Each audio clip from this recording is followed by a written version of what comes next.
Bienvenidos nuevamente. Hoy estamos en el capítulo 5, actividades y procedimientos de corretaje inmobiliario. Este es uno de los capítulos que más preguntas tiene a ambos exámenes.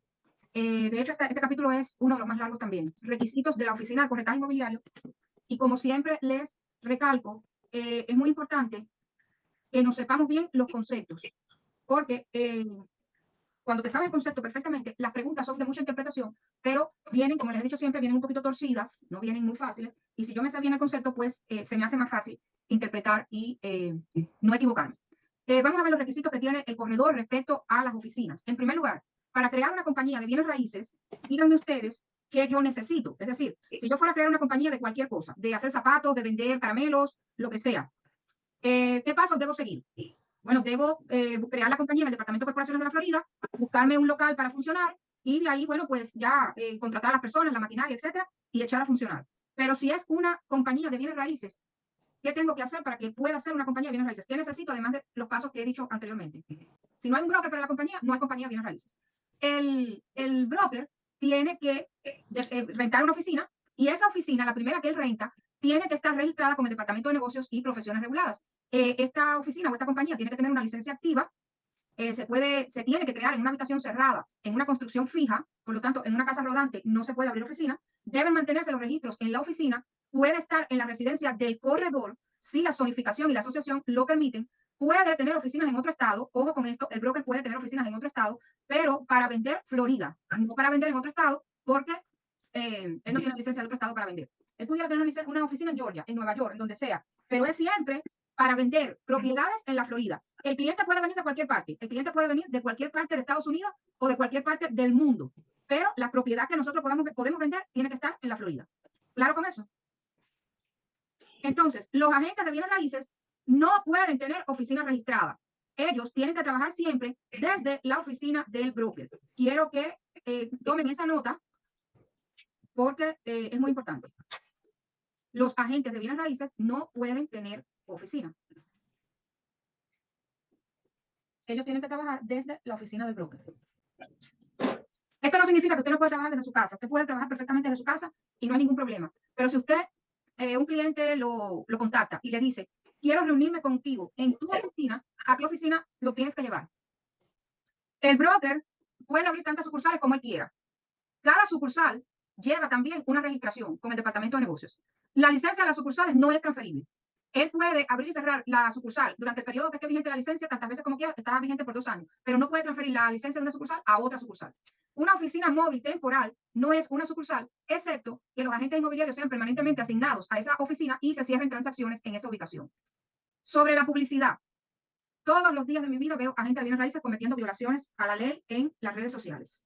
La ley dice que en la oficina del broker y en todas las sucursales, él debe tener un cartel afuera que diga el nombre de la compañía de corretaje, por ejemplo, mi casa inmobiliaria, el nombre del broker, tal como aparece en la licencia, Mabel Sofía, y la frase corredor de bienes raíces licenciado. Esos 3 elementos nunca pueden faltar en la publicidad. Si el broker quiere poner su teléfono, si quiere poner el nombre de los otros agentes en el cartel, él puede añadir, pero estos 3 elementos, si no están, es una violación y es multa. Lo mismo pasa con la publicidad de nosotros los agentes. Nosotros tenemos que poner siempre, siempre, siempre en toda la publicidad que hagamos el logo y el nombre de la compañía del broker. El logo y el nombre de la compañía del broker, nuestro nombre como aparece en la licencia y la frase agente de bienes raíces licenciado. Te pudiera poner realtor, pero acuérdense que en este curso estamos en el curso FREC 1, por lo tanto, lo establecido es que nos pongamos agentes de bienes raíces licenciado. Entonces, los nombres de los agentes y los corredores asociados son opcionales en el cartel. Si los nombres están incluidos, deben estar debajo del nombre del corredor, deben incluir el tipo de licencia junto a cada nombre, agente o corredor inmobiliario, y debe haber un espacio entre los nombres del corredor y los agentes. Nunca he visto el nombre de los agentes en el cartel, porque imagínense, hay compañías de real estate que tienen 4.000 agentes, pero bueno, la ley reconoce que sí pueden estar. Entonces, si el corretaje inmobiliario es una sociedad, corporación o sociedad de responsabilidad limitada, el cartel de la compañía debe contener el nombre de la empresa o corporación, el nombre de al menos un corredor activo y la palabra corredor de bienes raíces licenciado. La ley presume y asume que cualquier persona que anuncie o afirme brindar servicios inmobiliarios actúa como corredor. La publicidad debe informar al público que están tratando con un agente inmobiliario o una agencia inmobiliaria. El corredor es el responsable de la publicidad de su oficina y siempre, siempre, siempre tiene que estar incluido el nombre de la agencia inmobiliaria. Por lo tanto, es imposible que yo haga publicidad, que haga llamadas por teléfono, que me ponga un cartel en cualquier parte y no ponga que soy agente de bienes raíces o corredor asociado, mi nombre como está en la licencia y el logo y nombre de la compañía para la que trabajo. Los equipos inmobiliarios. Se usa mucho en el real estate trabajar en equipo. ¿Por qué? Porque está demostrado que trabajando en equipo puedes producir más. No necesitas ser corredor o corredor asociado para tener un equipo. Un agente de bienes raíces puede formar un team y ese team se reparte las tareas y los clientes para producir a mayor escala. El team va a tener un líder, se llama team leader, team manager, etcétera, y es permitido que este team tenga un logo y tenga un nombre, pero tiene que cumplir ciertos requisitos. El equipo inmobiliario debe presentar al corredor el nombre del agente designado como responsable de garantizar que la publicidad del equipo cumpla la ley. El corredor debe actualizar mensualmente la lista de los miembros del equipo. Anuncios. El nombre del equipo no debe ser más grande que el nombre del corretaje registrado. La regla de publicidad se aplica a todas las formas de publicidad del equipo. Es decir, el equipo puede tener un logo y un nombre, pero nunca más grande que el logo y el nombre de la compañía de corretaje. Está prohibido que los equipos inmobiliarios usen las siguientes palabras: agencia, asociado, corretaje, corredores, compañía, corporación, corp, ins, LLC, LP, asociación, propiedades o propiedad y bienes raíces o inmobiliaria. Está prohibido porque da la impresión de que sería una compañía y no lo es. Es un team, un equipo dentro de una compañía. La publicidad incompleta o ciega es ilegal. ¿Y cuál es el ejemplo más claro de publicidad ciega? Los agentes que salen en Instagram y TikTok, mira, acompáñame a ver esta casa, acompáñame a ver esta casa. Y si quieres más información, llámame al 786-899-452. Díganme ustedes cuáles son los errores de esa publicidad que les comenté. Muy bien, no pone ni el nombre de la gente ni el nombre de la compañía para la cual la gente trabaja. Se llama publicidad ciega y lleva una multa. La primera vez lleva una multa. Las siguientes veces te pueden hasta suspender la licencia. Lo que dice la ley es que el broker es el responsable de toda la publicidad que se haga de su compañía. Los nombres y apellidos que se usan en la publicidad tienen que ser como está registrado en el Departamento de Negocios. Los letreros y anuncios clasificados deben incluir el nombre de la agencia inmobiliaria registrado con el Departamento de Negocios. Los materiales promocionales tienen que llevar el nombre de la firma de corretaje y el nombre del agente inmobiliario. Por lo tanto, si yo hago una publicidad y digo que el nombre de la compañía es Mi Casita Linda LLC, pongo mi nombre, pongo la frase corredor asociado y pongo mi teléfono, ¿hay violación de la ley? O si les causa duda lo de corredor asociado, si pongo agente de bienes raíces licenciado y mi teléfono, ¿hay violación de la ley? No hay violación de la ley, porque está puesto mi teléfono, pero yo cumplí con los 3 requisitos que dice la ley, que es el nombre de la compañía de corretaje, mi nombre como está en la licencia y la frase agente de bienes raíces licenciado. El delito de hacer publicidad falsa o engañosa es ilegal, es un delito menor de segundo grado. El agente inmobiliario no puede usar el nombre o la designación de una asociación, al menos que sea un miembro activo. Esto tiene que ver con que si yo durante 10 años he pagado la asociación, pero en el año 11 no la pagué, pues todas mis business cards que decían Realtor no la puedo seguir usando porque ese año no pagué. Tanto el corredor como el agente inmobiliario pueden ser disciplinados por hacer publicidad falsa o engañosa. La publicidad en Internet. La información de contacto de una agencia o de un agente inmobiliario debe verse claramente y debe incluir dirección postal, dirección de correo electrónico, número de teléfono o fax. El nombre de la agencia debe aparecer inmediatamente al lado, encima o debajo de la información del punto de contacto. Es decir, que el logo del broker y el nombre puede aparecer arriba, abajo o al costado de donde usted puso su nombre y la dirección de la compañía en Internet. Los agentes inmobiliarios pueden vender su propiedad por su cuenta. Aunque usted sea agente inmobiliario y tiene una licencia, puede vender la casa suya como for sale by owner. Si usted la va a vender como for sale by owner, ¿qué tiene que decir el cartel que usted ponga fuera de su casa? El nombre y su número de teléfono, y no tiene que poner que es licenciado, porque lo está vendiendo for sale by owner. Sin embargo, la ley dice que tiene que divulgarle al posible comprador que posee una licencia de agente inmobiliario antes de comenzar negociaciones y hacer el contrato. En ese caso, no puedes hacer el contrato, porque tú no estás actuando como agente. Por lo tanto, le tienes que pagar a un abogado para que te haga el contrato. Llamadas de solicitud telefónica es iniciar una conversación telefónica con el fin de solicitar la compra, la inversión o brindar servicio de bienes raíces. Llamar por teléfono con el objetivo de obtener compradores o listados constituye una solicitud telefónica. Hay una regulación estatal y federal y los horarios de llamada están restringidos. Por ejemplo, la ley de la Florida dice que se tiene que llamar entre las 8 de la mañana a las 9 de la noche. Hay una ley que es administrada por el Departamento de Agricultura y Servicios al Consumidor. Hay excepción de ventas hechas por un propietario for sale by owner. La ley federal reemplaza la ley estatal. ¿Qué dice la ley federal? Que no hay excepción para ventas hechas por un propietario for sale by owner y se debe verificar el registro. ¿Esto qué significa? Que usted no puede llamar a un for sale by owner si está en la lista de personas. Hay una lista que se llama Do Not Call Registry, que se han registrado las personas que no quieren recibir llamadas de telemercadeo, porque aquí llaman mucho por teléfono a la gente para venderle y la gente está cansada y se puso ahí en el Do Not Call. Si Arlette está en el Do Not Call y yo la llamo por teléfono y ella se queja, yo puedo recibir una multa de hasta $10,000. Cuando exclusivamente se puede llamar un for sale by owner, porque usted puede ver un cartel de for sale by owner y, lógicamente, todos los realtors del área van a querer llamar al for sale by owner para convencerlo de que les dé el listing. No lo puede llamar si está en la lista. La única excepción en que lo pudiera llamar es que tú tienes a un comprador que de verdad está interesado en comprar la casa del for sale by owner. Es decir, hay gente que usa un comprador falso para decirle al for sale by owner y lograr la llamada por teléfono y la conversación con él. Mucho cuidado con eso, porque tienes que tener un comprador que realmente cumpla los requisitos y esté interesado en la propiedad. También yo pudiera contratar a alguien que está en la lista en dos excepciones. Una, llamó por teléfono a mi compañía pidiendo información sobre una propiedad. Yo le dije, yo la atendí y le pregunté, ¿estarías de acuerdo en que yo te contacte si aparece una propiedad similar a esta? Y ella me dijo que sí, y eso quedó registrado. Fue una llamada grabada. Por lo tanto, yo puedo llamar durante 3 meses después de esa consulta comercial. La segunda opción es que compró casa conmigo, ella fue mi clienta, y en ese caso yo la puedo contactar hasta 18 meses después de haber tenido esa relación comercial. También hay una publicidad regulada por correo electrónico. La publicidad que se mande por correo debe incluir una dirección postal física válida, debe ofrecer la posibilidad de exclusión voluntaria y dejar de enviar correos electrónicos dentro de los 10 días hábiles del pedido. Debe indicar el nombre del agente o de la agencia inmobiliaria que envía el mensaje, incluido el dominio y la dirección de correo electrónico de la compañía. Esto es para emails que yo mande como publicidad. Sobre los fax, también hay una ley de prevención de fax no deseado y esto se debe a las reglas de la Agencia Federal de Telecomunicaciones. Para enviar anuncios por fax hay que ver la fecha y hora en que se envía, el nombre registrado de la agencia inmobiliaria, el número de teléfono y tienen que tener también el aviso de exclusión voluntaria. Hay una página web que se llama dunocall.gov. Esa lista se actualiza cada 31 días. Las compañías que venden leads es un prospecto en español. Un prospecto es Silo vende prospectos, Realtor.com vende prospectos. Hay una serie de compañías que venden prospectos. Cuando ellos te venden el prospecto, ya ese prospecto cumplió con las políticas de privacidad de Silo, Realtor, etcétera, y usted lo puede llamar. Hay otros que te pueden vender una lista de 400 personas y 200 de ellas dice al lado DNC. DNC significa Do No Call. Entonces, cuando yo me gustó una propiedad y yo le quiero poner una oferta y quiero que mi oferta sea aceptada, la ley no obliga, pero la costumbre sí. Y dependiendo de en qué mercado estamos, ese depósito puede ser más grande o más pequeño. Hace tiempo que estamos en un mercado de vendedores. ¿Qué significa esto? Que hay pocas propiedades a la venta, hay poco inventario y por tanto, ¿quién dicta las reglas del juego del mercado? Cuando pasa eso, de que hay poco inventario, comprador o vendedor. Los vendedores ponen las reglas del juego. Si el vendedor pone las reglas del juego, significa que una propiedad en la Florida, miren esto porque tuve una alumna de Texas y ella se asombró de esta situación, una propiedad en la Florida, como poquitico, como muy bajito, recibe 5 ofertas. Hay casas que reciben 15, 20, 30, ¿ok? Entonces, si tú estás compitiendo, sabes que tu oferta tiene que ser buena y que tu depósito tiene que ser lo suficientemente grande como para que el dueño de la casa se sienta seguro que de verdad tú quieres comprar esa propiedad.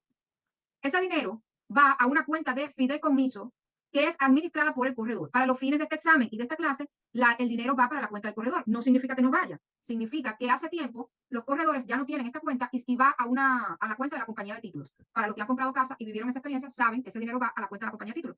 Pero para el fines de la clase y el examen, vamos a trabajar con la cuenta que tiene que crear el corredor para estos fines. Entonces, en esta cuenta se pone ese dinero que se dio por adelantado y lo que hace el corredor es custodiar ese dinero hasta el momento que llegue el cierre de la transacción. Entonces, este dinero se le puede entregar al agente inmobiliario y puede ser en efectivo o cualquier cosa que se pueda convertir en dinero. Se le entrega al agente inmobiliario y luego voy a explicar qué pasa. Depositarios aceptables en la Florida. Se puede abrir esta cuenta de fideicomiso en un banco comercial, en una caja de ahorro, en una cooperativa de crédito, en una compañía de títulos con sede en Florida y con un abogado de la Florida, donde el corredor no es el agente de custodia. Cuando es compañía de título y abogado, el corredor no es agente de custodia. Esto de cuáles son los plazos para entregar ese depósito es un tema que sale muchísimo en el examen. ¿Cuántos días tiene el agente inmobiliario para entregar el cheque a su corredor? Tiene un día hábil, business day. El corredor tiene 3 días en total, pero como la gente consumió un día, al corredor le quedan 2.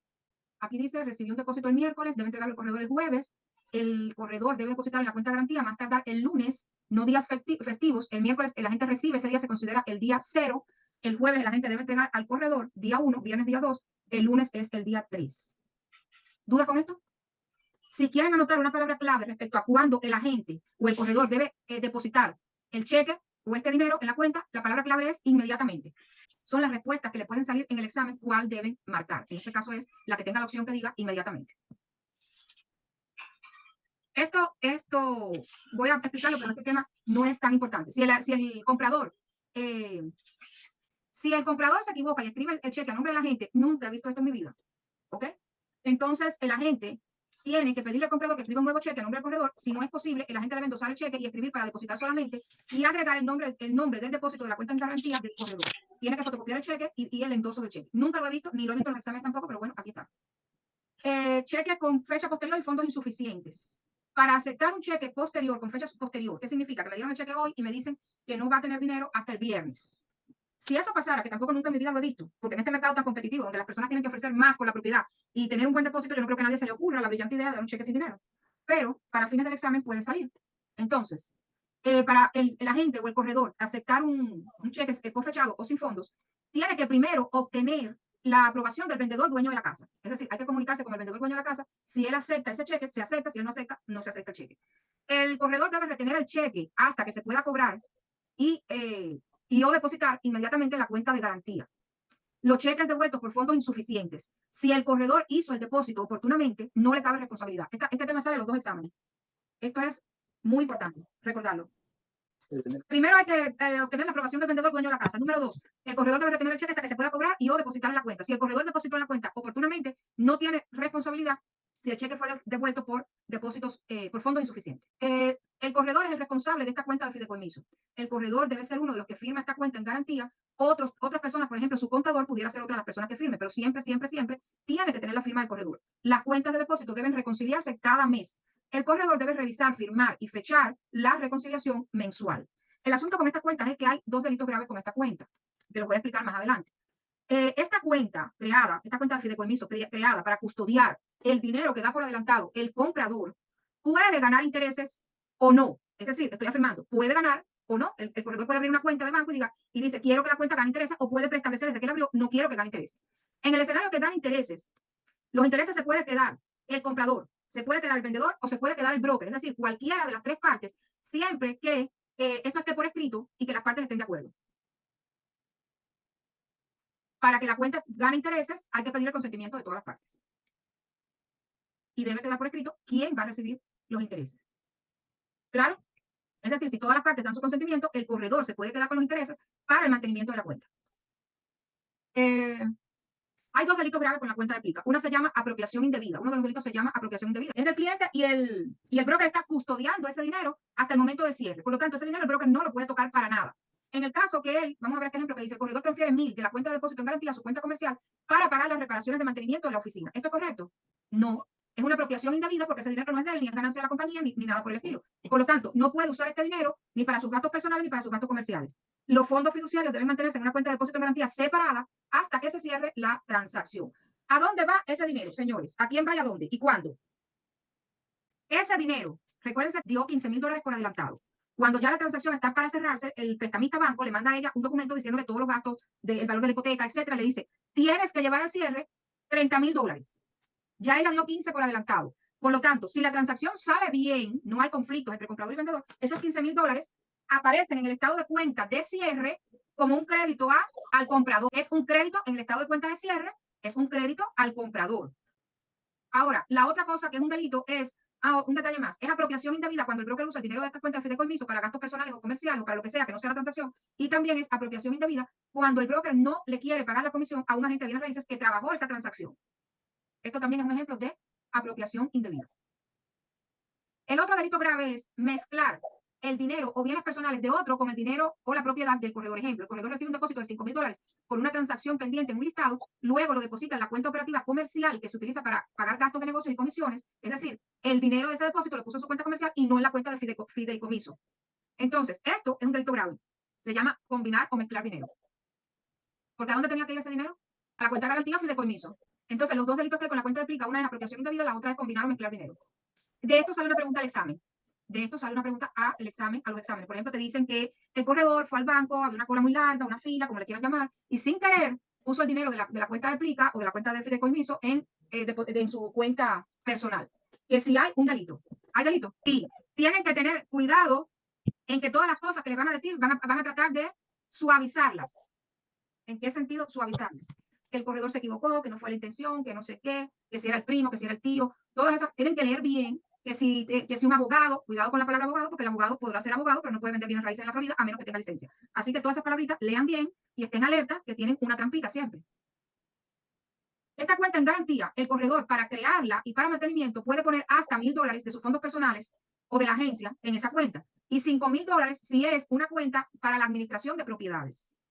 El dinero para mantener la cuenta no se considera combinación y debe asentarse en los registros contables mensuales del corredor que la cuenta inició con ese balance. Los corredores deben mantener los registros de los libros contables y cuentas en custodia de negocios disponibles para auditoría del Departamento de Negocios. Debe guardar los registros durante 5 años y si ha vencido el plazo, pero los registros fueron parte de un litigio, deben mantenerse por 2 años más a partir de la finalización del juicio. Vamos a ver aquí, un incumplimiento de entrega de fondos y mantenimiento de registro. Cuando la agente inmobiliaria no cumple en entregar dinero, documentos legales o comisiones a una persona con derecho a recibirlos, ejemplo, el corredor recibió un cheque del comprador a nombre de Juan Gutiérrez, abogado, cuenta fiduciaria, luego lo guardó en el cajón de su escritorio con la intención de llevarlo a la oficina del abogado el día siguiente, pero se olvidó y no fue registrado en la declaración final de cierre porque el abogado no tenía registro del depósito. ¿Qué creen ustedes que va a pasar aquí? ¿Están entendiendo la situación? Los 15,000 que Alietis dio por adelantado no aparecieron el día del cierre. En los últimos tiempos no se da el dinero hasta que no es aceptada la oferta. Tú lo pones en la oferta que lo vas a dar, pero no se da hasta que no sea aceptada la oferta. Hay muy pocas circunstancias en las que el comprador se puede retirar sin penalidad. Número 1, en el periodo de inspección, notificando a tiempo, se puede retirar sin penalidad. Número 2, en el periodo de financiamiento, notificando a tiempo que no le aprobaron el préstamo, se puede retirar sin penalidad. Fuera de esas dos situaciones, si el comprador incumple, va a perder automáticamente el depósito.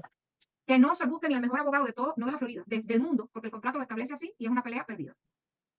Entonces, alerta en rojo a sus compradores que les gusta pensar que pueden hacer todo lo que quieran después de firmar un contrato, le pueden decir que usted puede hacer todo lo que quiera, pero recuerde que va a perder su depósito. Él no tiene que dar explicaciones. Si el contrato dice que el periodo de inspección son 5 días y él el día 3 digo, no quiero la casa, y su realtor notifica al otro realtor y se le notifica al dueño los tiempos establecidos, él se puede retirar sin penalidad. Tú tienes un derecho, pero si tú ese derecho lo haces después que se pasaron los tiempos, lo perdiste. Usted es responsable de todos los tiempos del contrato y de cuidar la transacción para su cliente y especialmente ese depósito, que en estos tiempos no se baja de $15,000. No creo que nadie entienda que va a perder $15,000 porque al realtor se le olvidó notificar los tiempos establecidos. Entonces, en el caso que el depósito se ponga en una compañía de títulos o con un abogado, entonces hay que escribir en el cheque el nombre, la dirección y el número de teléfono de la compañía de títulos o del abogado. Y ambos, ya sea la compañía de títulos o el abogado, tienen que emitir dentro de los 10 días hábiles posteriores que una carta, se llama escrow letter, para la transacción de la calle, de la casa que está ubicada en el 26 Norwest, etcétera, depositó $10,000 y que están en custodia de la compañía de títulos o del abogado. Esa carta se le entrega, se le envía al vendedor dueño de la casa y se le envía a la compañía que está haciendo el préstamo. El depósito que se dio, el comprador dice que es de él, el vendedor dice que es de él. Cuando hay ese conflicto, ninguna de las partes que está custodiando ese dinero puede liberar el dinero. Si está en la cuenta del vendedor, perdón, si está en la cuenta del corredor o si está en la cuenta de la compañía de títulos o de un abogado, donde esté ese dinero, nadie lo puede liberar hasta que el conflicto sea solucionado. Entonces, el corredor tiene que notificar a la FRED por escrito entre los 15 días hábiles posteriores a la recepción de la demanda en conflicto y debe comenzar un procedimiento de arreglo dentro de los 30 días hábiles posteriores a la recepción de esta demanda. Estos periodos de tiempo transcurren simultáneamente. Tiene 4 maneras de resolver el conflicto. Una, someter el problema a mediación. Aquí tienen que poner una notita que mediación es una solución negociada. Mediación es una solución negociada. Si mediante la mediación, que es como un mediador para convencer a las partes, no se resuelve el problema va a arbitraje. La decisión del árbitro es de obligatorio cumplimiento y es inapelable. La decisión del árbitro es de obligatorio cumplimiento y es inapelable. La otra solución es llevar el asunto a litigio, donde se le pide a un juez que decida sobre los derechos de los fondos, y está la forma de solución que es interpelación, que el corredor renuncia al reclamo financiero. La cuarta solución es una orden de desembolso de depósitos en custodia, que ya aquí interviene la FRED, y la FRED es la que dice a quién se le va a dar el depósito. Pasó un conflicto entre las partes que no está del todo contenida en el contrato y que el broker tiene dudas de buena fe de a quién le pertenece el depósito. El comprador dio ese dinero con la mejor fe del mundo de que él quería comprar. Pero luego pasó algo, situaciones grandes que pasan en la vida que no están contenidas en el contrato. Y el comprador ya no va a comprar. Si el comprador incumplió su contrato, el vendedor va a decir, yo saqué mi casa del mercado y yo perdí 15 ofertas porque yo estaba esperando que tú me compraras mi casa. Por lo tanto, ese dinero es mío. Y la ley lo ampara, porque el vendedor ha perdido tiempo, su casa ganó días en el mercado. Cuando una casa gana días en el mercado, ya la gente, el próximo que venda, dice, ¿y por qué hace tantos días que está en el mercado y no se vende? Entonces, estas siglas EDO significan Escrow Disbursement Order. Es cuando la FRED dice, liberen los fondos a favor del vendedor o a favor del comprador. En el escenario, señores, acuérdense que si el comprador no cumplió, el dinero va para el vendedor. Pero estoy en el escenario que pasó un conflicto, que no le queda claro a las partes, que se llevó a todos los procesos que vimos anteriormente. Y en el cuarto, que es que la FRED interviene y dice que liberen los fondos a favor de uno de ellos, en ese caso, sucede que la FRED puede intervenir si es que el dinero estaba en una cuenta de fideicomiso de un corredor. Si el dinero estaba en una compañía de títulos o como un abogado, entonces la FRED no puede intervenir y hay que ir a un juicio civil. En el escenario de que vendedor y comprador se pusieron de acuerdo, en medio del conflicto se arreglaron, el corredor debe avisar a la FRED dentro de 10 días hábiles de que se solucionó el problema. Entonces, no es necesario notificar a la FRED de este conflicto por el depósito Si es una casa que está a la venta, que es propiedad del Departamento de Vivienda y Desarrollo Urbano. Si es producto de que fue en un condominio, la venta fue un apartamento de condominio y el comprador canceló en los tiempos establecidos por este tipo de transacción. Cuando es condominio, la persona que está comprando un apartamento en condominio, si no ha recibido los documentos de la asociación y el presupuesto, o si lo recibió, en el momento que lo reciba, él tiene derecho a cancelar el contrato dentro de 3 días si es que no le conviene lo que vio en los reglamentos. Si él canceló en esos tiempos, no hay que notificar a la FRED y tampoco cuando es incumplimiento de la cláusula de financiación del contrato. Sí, claro, porque no hay que notificar a la FRED porque en incumplimiento de la cláusula de financiación de un contrato, ¿a dónde va el dinero? Si el realtor de ella notifica a tiempo dentro del periodo establecido de financiamiento que ella no fue aprobada, ella no pierde su dinero. Pero resulta que la realtor de ella no notificó, y aquí dice incumplimiento de la cláusula de financiación del contrato, es decir, no notificaron a tiempo que a ella no la aprobaron, el vendedor creía que todo estaba bien, creía que seguían dentro de la transacción y no sucedió eso. En este caso, no hay que llevar este problema a la FRED o a un juez porque ya está claro que ella va a perder el dinero.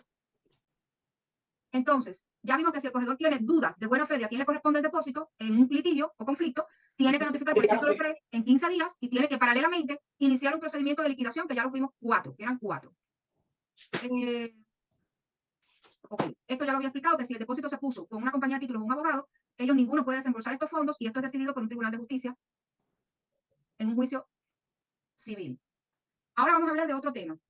Un tema que no es muy común, se está buscando alquiler. Ella iba a una compañía de corretaje, en esa compañía le vendían una lista de alquiler de propiedades disponibles para la renta en el área que ella estaba buscando. Ella pagaba por esa lista y le daban un recibo de que ella pagó. Ella entra a una página web, cada vez que vaya a visitar una casa, ella entra, en esa página web le dan el código de entrada, ella misma es la que va a ver las casas, así funciona en New Jersey, y bueno, pues ese es el proceso, para este proceso de rentarse. Ahora, la lista de alquiler es incumplir con la lista de alquiler, es delito menor de primer grado, es el delito menor de primer grado que les puede salir. La penalidad es $1,000 de multa y o 1 año de prisión. ¿Cuál es el delito? Bueno, empezó a ver propiedades y cuando llegó a la tercera casa, allí estaba alquilado, rentado. Eso significa que la lista no está actualizada. Si ella reclama dentro de los 30 días en que ella compró la lista, siendo el día 1, el día 0, es decir, ese día no se cuenta, a ella hay que devolverle el 100% del dinero que ella pagó por la lista. Por ejemplo, si ella compró la lista el 1 del mes y está reclamando el día 31, ¿tiene derecho? Sí tiene derecho. No, hasta el día 1 no. El 1 no cuenta porque el 1 es el día 0. Pero tengan cuidado con este ejemplo que les estoy poniendo y otro ejemplo que les diga, pasaron 31 días. Si pasaron 31 días, ¿ella tiene derecho? La otra cosa es que ella compró la lista, pero luego lo pensó mejor y dijo, ya no me quiero rentar en esa área. Y en ese caso, ella va a reclamar de que ya no quiere usar la lista. Y en ese caso, hay que devolverle el 75% del valor que pagó. Ni agencia, ni asociado, ni corretaje, ni corredores, ni compañía, ni corporación. Nada de esto puede ir en el nombre del equipo. ¿De manos de quién tenemos que recibir nosotros dinero de una comisión de bienes raíces? Nunca, ni del comprador ni del vendedor. Entonces, el porcentaje que nos toca a nosotros, la palabra no es que nos toca, que hemos negociado, depende de la negociación con el broker y depende de nuestras condiciones. Hay una comisión que es la que yo negocio con el vendedor de la casa. Me llama para que yo se la venda, yo negocio con él en ese momento la comisión que él va a pagar por la venta de la casa. Esa comisión que él va a pagar se le paga al broker. Ahora, ¿cuánto me toca a mí? Bueno, ya sabemos que si yo la voy a poner en el MLS, no necesariamente tengo que ponerla a la mitad. Yo me puedo poner, supongamos que es 6, yo me puedo poner 4, me puedo poner 2%. Y a la otra parte darle si me puse 4, la otra parte tiene 2, si me puse 2, la otra parte tiene 4. No hay nada escrito al respecto. ¿Por qué le daría 4 a la otra parte? Usted me va a decir, bueno, ¿por qué le va a dar 4? Bueno, porque yo tengo muchas casas a la venta, yo me especializo en poner propiedades, en buscar listing, y lo que quiero es quedar bien frente al vendedor de la casa y lo que quiero es que esa casa se venda súper rápido. Entonces, cuando todos ustedes revisaron el MLS y vieron que la comisión era 4, pues le llamó mucho la atención esforzarse más para vender esa casa. Ahora, vamos a un escenario en que yo puse 3 para mí y 3 para el que trae al comprador, o mejor dicho, no es 3 para mí, es 3 para el broker. Entonces, de este 3%, yo tengo que ver qué negociación yo hice con el broker. El broker, si yo soy una persona totalmente nueva, si soy que tengo un poquito de experiencia, pero todavía no soy experimentada, o si soy totalmente experimentada, esta comisión cambia. Usualmente cuando las personas son totalmente nuevas, el broker le hace un split commission, así se llama, 70-30. ¿Por qué? Porque el broker va a invertir tiempo enseñándote. No se asusten, que el 70 es para ustedes y el 30 es para el broker. Cuando uno va aumentando el número de transacciones y la experiencia, puede que llegues a 80-20, puede que llegues a 90-10 con el tiempo, y muchas compañías se mantienen en 90-10 porque el broker tiene que ganar algo por sus servicios y por todos los gastos que él tiene de oficinas, etc. Y hay compañías que son 100% comisión, y muchas personas que salen de acá del curso salen corriendo a una compañía 100% comisión, y lo que les pasa a estas personas que se van a una compañía 100% comisión es que en esa compañía, si el broker te dice que eres 100% comisión, evidentemente que el broker te va a decir, eres 100% comisión, pero a mí ni me llames. Entonces, ¿qué le pasa a las personas que son nuevas? Y el broker le dice, a mí ni me llames, no venden nada porque yo tengo una alumna que me dijo, estuve parada frente a un millonario que quería comprar y no supe qué tenía que hacer. Y hoy, o justamente hoy me reuní con otra alumna, ex alumna, ya son realtos. Está nadando en una piscina llena de dinero, pero no sabe nadar. ¿Por qué está nadando en una piscina llena de dinero? Porque está en una compañía que los negocios son de millones y millones y millones. Pero como todos los realtors ahí son top, top, top y llevan muchos años y ella es la única nueva, nadie en lenguaje, esta frase es, no sé de cuántos países la usa, nadie le para bola. O en español normal, nadie le hace caso. Se estira el 6 y el 5. Sí, mira, vamos a ver un ejemplo matemático para que tú lo entiendas. Vamos a una casa que vale 500, 1000. Vamos a decir que tu comisión la comisión del broker es el 3%, son 15.000. De esos 15.000, 70%, que son 10.500, son para ti y 4.500 es para el broker. Pero date cuenta que el broker te ayudó a ganar 10.500, que si tú no lo sabes hacer, no te lo hubiera ganado. El vendedor le paga al broker. Todos los listados, contratos y comisiones son legalmente propiedad del corredor inmobiliario. La comisión del corredor inmobiliario. Ya sabemos que se establece en un contrato entre el corredor, el vendedor, comprador o inquilino. El Estado de la Florida no regula las comisiones, es decir, que tienen que ser 6 o que tienen que ser 5 porque son un proceso de negociación entre las partes. Lo que las partes acuerden, si el vendedor me quiere pagar 7 y yo logré venderme lo suficientemente bien para que él me pagara el 7%, es correcto. Los agentes inmobiliarios pueden compartir su comisión con el comprador o vendedor en esa transacción, pero deben divulgarlo. Ok, esto es muy importante. Por ejemplo, si está comprando casa conmigo y yo quisiera tener con ella una atención porque ha sido muy buena clienta, ha sido muy fiel, muy leal, la han llamado 100 realtos para que se vayan con nosotros y ella les ha dicho, no, yo me quedo con Yasmín. Bueno, quise hacerle un regalo. Dije que le voy a regalar $1,000 de mi comisión para su gasto de cierre, para ayudarla a completar su gasto de cierre. Legalmente eso yo lo puedo hacer. Lo único es que todas las partes que están en la transacción tienen que firmar, que conocen que yo voy a regalar esos $1,000 a Lieti. Y eso se hace en el cierre. No es que después del cierre yo me aparecí con los $1,000. No, en el cierre ese dinero se me resta a mí y se le suma a ella en los gastos de cierre. Ahora, fíjense que esto es una atención que yo tuve con ella. No es que yo estoy obligada a hacer eso. Cuidado con eso porque en el mercado latino las personas a veces quieren tomar muchas ventajas de nosotros y este es nuestro salario. Entonces, ya sabemos que las leyes antimonopolio de Sherman y Clayton prohíben fijar las comisiones, que es ilegal fijar comisiones o arreglar precios por servicio, y también es ilegal dividir las áreas de mercado inmobiliario para evitar la competencia. Es decir, si dos brokers se unen para hacerse casi dueños o monopolio de un mercado específico, eso es ilegal. Ahora vamos a hablar de los gravámenes de bienes inmuebles. Esto en el caso que el vendedor no te quiera pagar una comisión de algo que tú hiciste y que te lo mereces. No, el agente no puede grabar un gravamen es ponerle un link, un gravamen a la propiedad para que la propiedad no se pueda vender porque te deben dinero a ti. Los agentes no pueden poner gravamen, solamente los corredores. Entonces, los gravámenes sobre propiedad residencial por falta de pago de comisión solo es permitido si esto se negoció así en el contrato de corretaje inmobiliario, pero como tendencia no es permitido. Si el corredor pone el gravamen sin haber estado negociado en el contrato, puede ser demandado en un tribunal civil. Por lo tanto, hay que ver en qué circunstancias se pueden grabar bienes inmuebles porque no siempre se puede hacer. Ahora, en las bienes raíces comerciales hay dos maneras. Una es poner un gravamen sobre los ingresos que obtuvo el vendedor con esa venta. En este caso, el Estatuto de la Florida, de la 475, la parte 3, no da derecho de gravamen sobre la propiedad inmobiliaria, sino en este caso es sobre la venta, los ingresos sobre la venta. Y en el contrato de listado debe indicar claramente qué derecho tiene el corredor de poner un gravamen. En la parte 4 es sobre alquileres y otorga derecho al corredor inmobiliario de establecer un gravamen por la comisión impaga de alquileres de propiedad comercial. Si el propietario no paga la comisión acordada, el gravamen se aplica solamente a propiedades comerciales. Si el inquilino no paga la comisión acordada, el gravamen se aplica solamente al patrimonio arrendado del inquilino. Esto es si te iba a pagar el vendedor o si te iba a pagar el comprador. Como tendencia siempre paga el vendedor. El gravamen es una carga, una deuda sobre una propiedad. Por ejemplo, te voy a poner un ejemplo fácil. Tenía un litigio con su esposo, su ex esposo. Se estaban divorciando. El señor le debía mucho dinero a ella. Ella fue a un juez y le puso un gravamen a la casa de los dos. Ajá. En ese gravamen decía que él no podía vender la casa hasta que no le pagara a ella la deuda que tenía. Por lo tanto, el gravamen era por el valor de la deuda que él tenía con ella.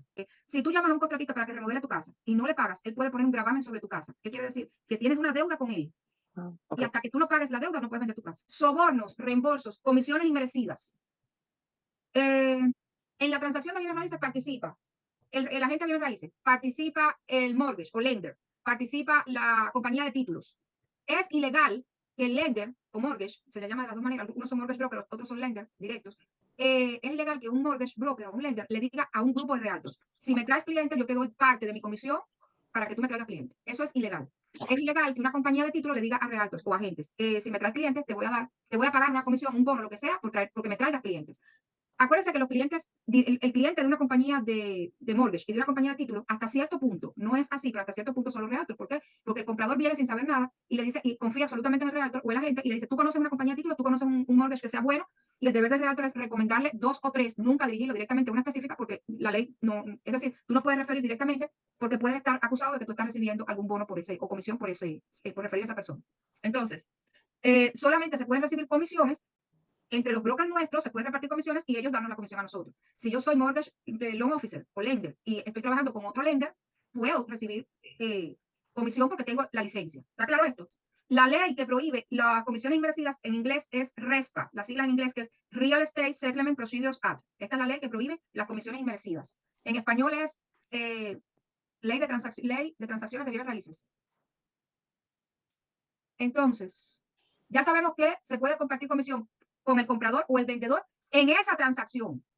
Entonces, no se puede compartir la comisión con una persona sin licencia que no sea el comprador o el vendedor. No puede pagar comisión a una persona sin licencia por referencia de un negocio de bienes raíces, excepto en el caso de un inquilino que refiere a otro inquilino para un condominio, que puede recibir hasta $50 de manos del dueño del apartamento o del property manager. Ahora vienen todas las formas de modelos de negocio con el que se pudiera crear una compañía de corretaje y en los que no funcionan para crear una compañía de corretaje.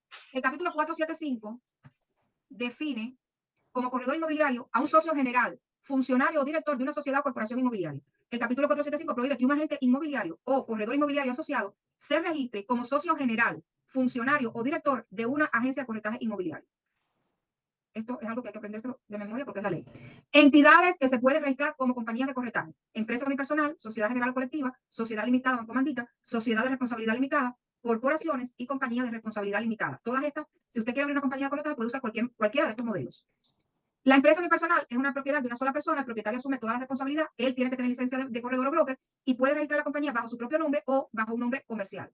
Sociedad general o colectiva está compuesta de 2 o más personas que participan juntas en negocio, creado por contrato escrito, oral o implícito. Cada uno es responsable de las deudas de la sociedad y puede vincular a otros socios en los contratos. Esto sé que es muy denso ahora mismo, esto es como algo que hay que aprenderse de memoria porque es la forma en que son estas sociedades y no es la composición de la sociedad como tal y no lleva mucha explicación. Sociedad General de Corretaje Inmobiliario, cualquier tipo de compañía que usted cree tiene que estar registrada con el Departamento de Negocios, al menos uno de los socios tiene que tener licencia de corredor y si los socios tratan con el público y realizan servicios inmobiliarios, tienen que ser corredores activos. Los agentes inmobiliarios en una sociedad general no pueden ser socios generales, ellos pueden ser socios limitados.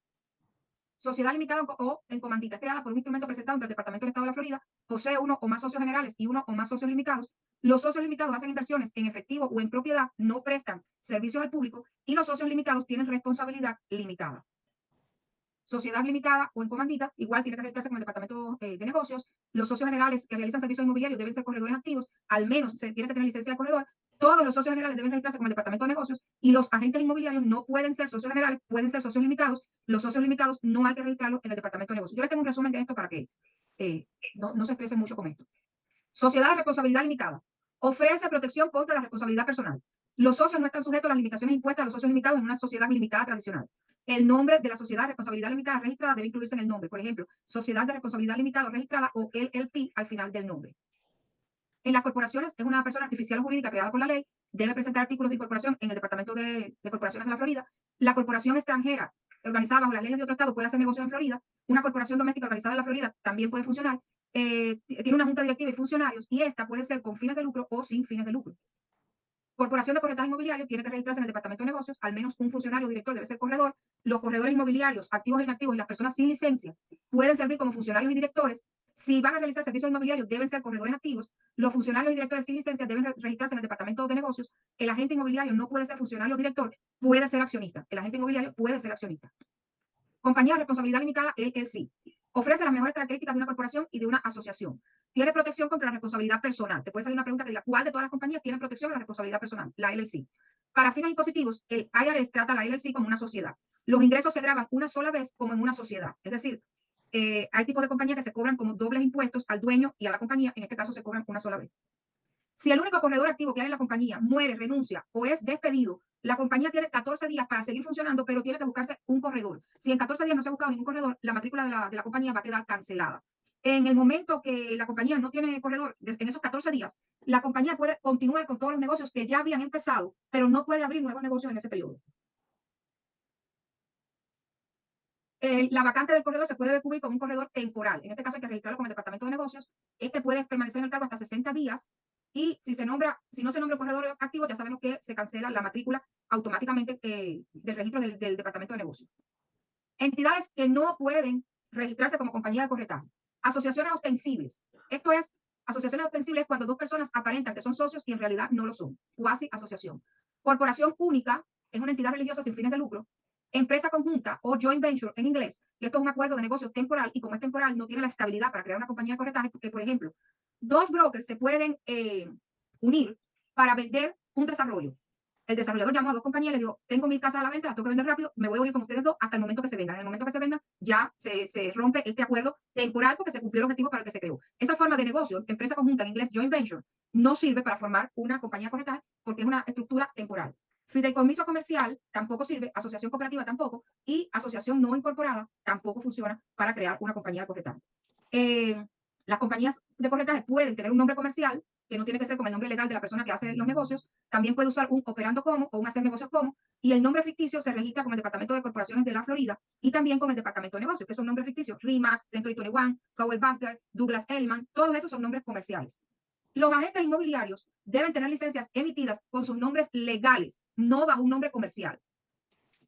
Los agentes inmobiliarios y los corredores inmobiliarios asociados pueden organizar una asociación profesional solo con su nombre legal y seguido del PA. El PA significa que son una corporación profesional. Cuando entren a la industria se van a dar cuenta que casi todos los agentes somos PA. ¿Por qué? Porque nos permite mejores condiciones a la hora de declarar nuestros ingresos. Deben registrarse en el Departamento del Estado de la Florida y para recibir una licencia a nombre del agente inmobiliario con designación profesional debe proporcionar una prueba al Departamento de Negocios de que usted creó la compañía con el Departamento de Corporaciones de la Florida. La forma que nosotros podemos usar como agentes o corredores asociados es corporación profesional PA, es la que más usan los agentes, sociedad de responsabilidad limitada LLC, por lo tanto la licencia puede ser Yaima Salgado, PA, Yaima Salgado, LLC, Yaima Salgado, PLC. Estas son las tres formas que un agente puede crear una compañía para fines impositivos, pero no para decirle al cliente, no, yo soy una compañía, porque un agente solo puede trabajar, ¿de qué manera? Bajo un broker. Entonces, esto es una compañía que se crea para fines de funcionamiento impositivo, ¿ok? La más utilizada es la PA. Le tendría que preguntar a un contador por qué, pero sé que todo el mundo usa el PA. Entonces, los asistentes personales. Podemos tener asistentes personales sin licencia, pero ese nada más puede hacer cosas administrativas y no pueden recibir ninguna comisión. Podemos tener asistentes personales con licencia. Usualmente una persona de mucha experiencia pone de asistente a un agente que acaba de salir para enseñarlo y para que haga esta función de asistente por un tiempo. Este puede hacer todo, puede mostrar casas, etcétera, y puede recibir comisión porque tiene licencia. El corredor inmobiliario debe pagar al asistente con licencia por las actividades inmobiliarias. Términos legales: violación de confianza, que es el incumplimiento de una promesa o obligación; combinación o unificación de fondos, que es mezclar, eso se los expliqué, ¿se acuerdan? Cuando el broker mezclaba dinero en la cuenta de fideicomiso de otro dinero, eso es mezclar. Encubrimiento es retener información, y es muy grave en real estate, porque por ejemplo sería encubrimiento que una persona, un realtor, no le divulgue al comprador defectos materiales que puede tener la propiedad, con el fin de que no se le caiga a la venta, no divulgue, y eso es un delito. Negligencia culpable es cuando no se presta el debido cuidado y atención en la transacción y producto de un olvido, de una negligencia de parte de la gente, su cliente puede perder dinero.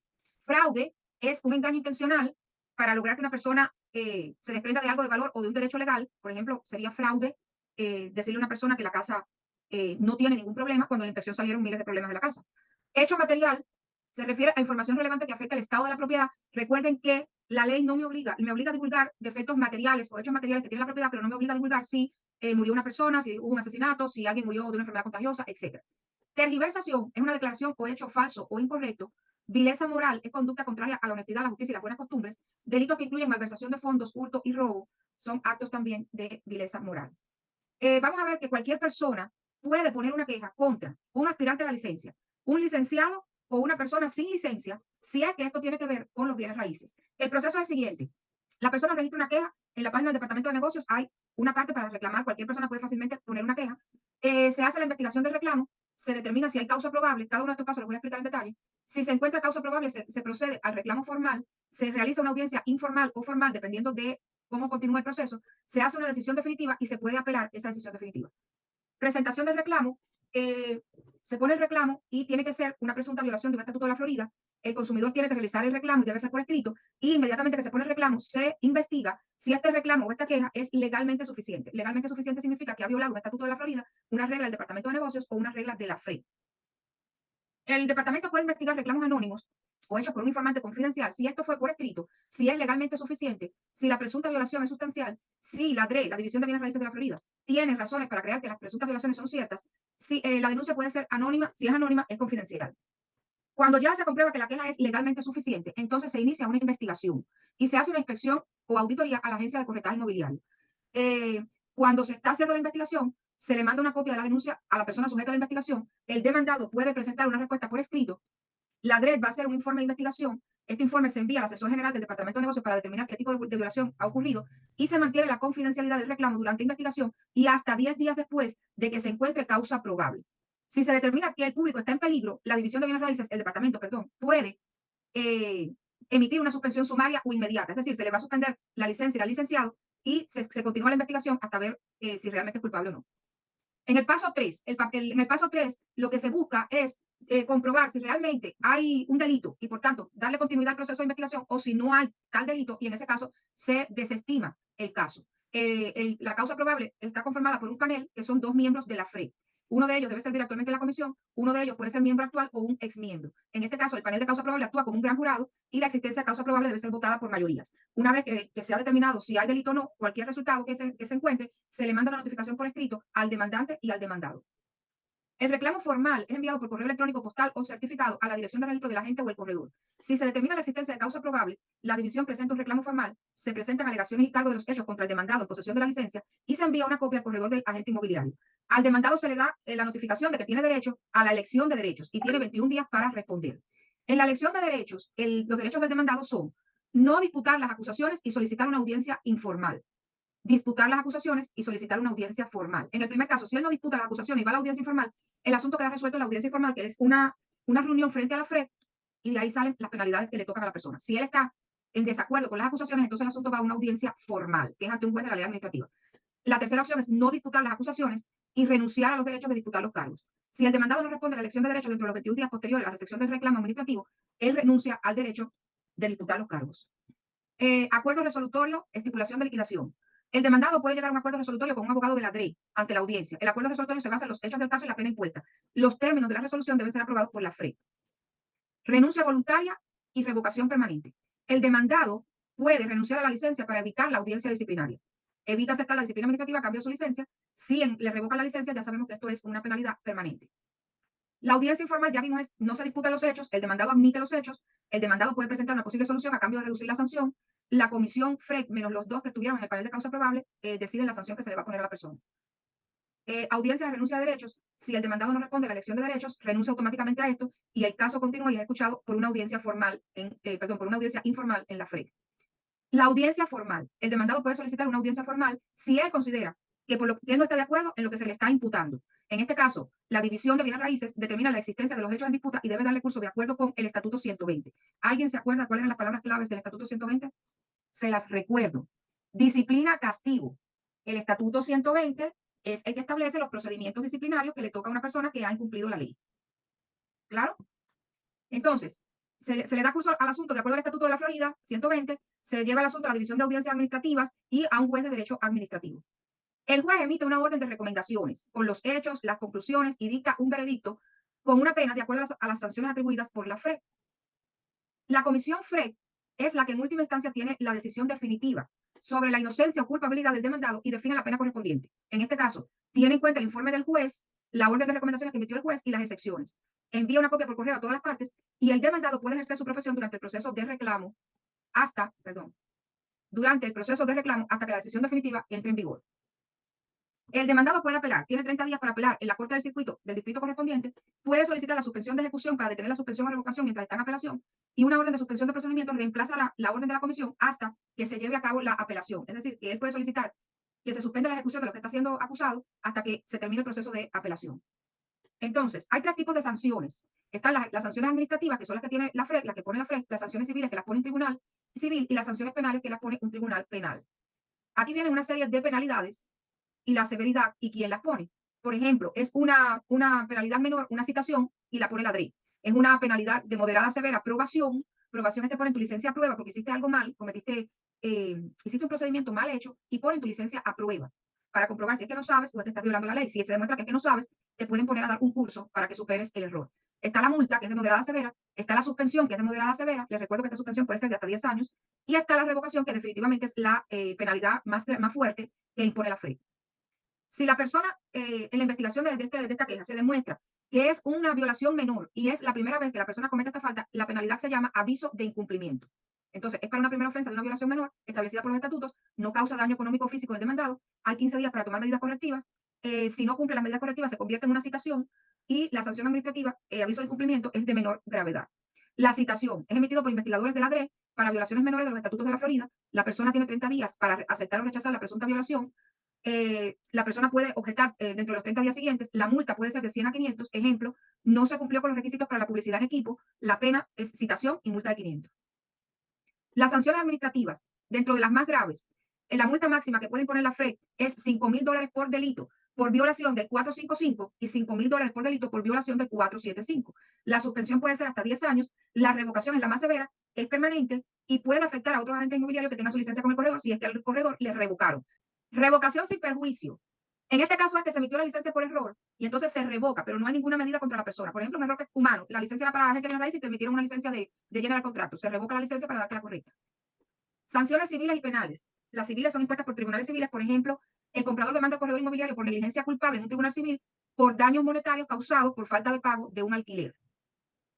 Por ejemplo, una que se ve mucho en la negligencia culpable es que por culpa del corredor o el agente no siguió los tiempos del contrato y el comprador pierde su depósito. Eso te puede demandar en un tribunal civil por ese motivo, porque perdió su depósito por tú ser negligente. El comprador también podría presentar un reclamo contra el corredor inmobiliario en la división DRE y podría ser disciplinado, además de la demanda civil. Las sanciones penales se dictan en los tribunales penales. La división reporta las violaciones criminales a la oficina de la Fiscalía Estatal. Delito menor de segundo grado es el de menor gravedad en la Florida. Si un delito menor no está clasificado en la legislatura, entonces es punible como delito menor de segundo grado. Si no se especifica como una violación más grave, la violación criminal de la ley de licencia de bienes raíces es un delito menor de segundo grado. La multa es de $500 y o 60 días de prisión y es emitida por un tribunal penal. Por ejemplo, si un broker no pone el depósito en los tiempos establecidos, es un delito menor de segundo grado y esta es la penalidad. Delito menor de primer grado. El único delito menor de primer grado es no proporcionar una lista de información de alquileres o proporcionar la lista inexacta. En este caso, la multa es de $1,000 y 1 año de cárcel y es emitida por un tribunal penal. Delitos graves de tercer grado. Falsificación de una aplicación, prácticas sin licencia de bienes raíces, robo o reproducción del examen de licencia, pena máxima, multa de 5,000 y 5 años de cárcel. La división reporta las violaciones criminales a la oficina de la Fiscalía Estatal. Entonces, sanciones penales. Delito menor de segundo grado, la multa es $500, 60 días de cárcel. Un ejemplo es no poner el depósito de garantía en los tiempos establecidos del corredor. Delito menor de primer grado, multa de 1,000 y 1 año de encarcelamiento. Ejemplo, no cumplir con las listas de alquiler actualizadas. Delito grave de tercer grado, $5,000 de multa, 5 años de prisión. Por ejemplo, hacer real estate sin licencia. Si un agente o corredor inmobiliario es declarado culpable de un delito, independientemente de dónde ocurrió el evento, incluido delitos menores graves, una declaración de no contestar o declaración de culpabilidad, tiene que avisar por escrito a la FREC dentro de los 30 días posteriores a que eso pasó. Hay un fondo de recuperación de bienes raíces. Este fondo se nutre de las cuotas y las multas que le ponen a los agentes y a los brokers. Este fondo funciona con una cantidad de $1 millón y es administrado por el tesorero del Estado. Y este fondo está concebido para resarcir a personas, corporaciones o sociedades que hayan sido víctimas del mal actuar de un agente o un corredor. Para lograr obtener el dinero del fondo, el agente tiene que ganar la sentencia de un juez de la Florida en contra del agente o corredor. Perdón, el cliente tiene que ganar la sentencia de un juez contra el agente o el corredor y demostrarse que el agente o el corredor no tienen dinero para pagar el daño causado. Estas pérdidas monetarias tienen que ser ocasionadas por una transacción inmobiliaria. El agente o corredor tiene que tener una licencia actual, válida y activa en el momento que ocurrió la transacción. No era ni el dueño de la propiedad, ni el comprador, ni el inquilino, y actuó únicamente como agente o corredor inmobiliario en la transacción.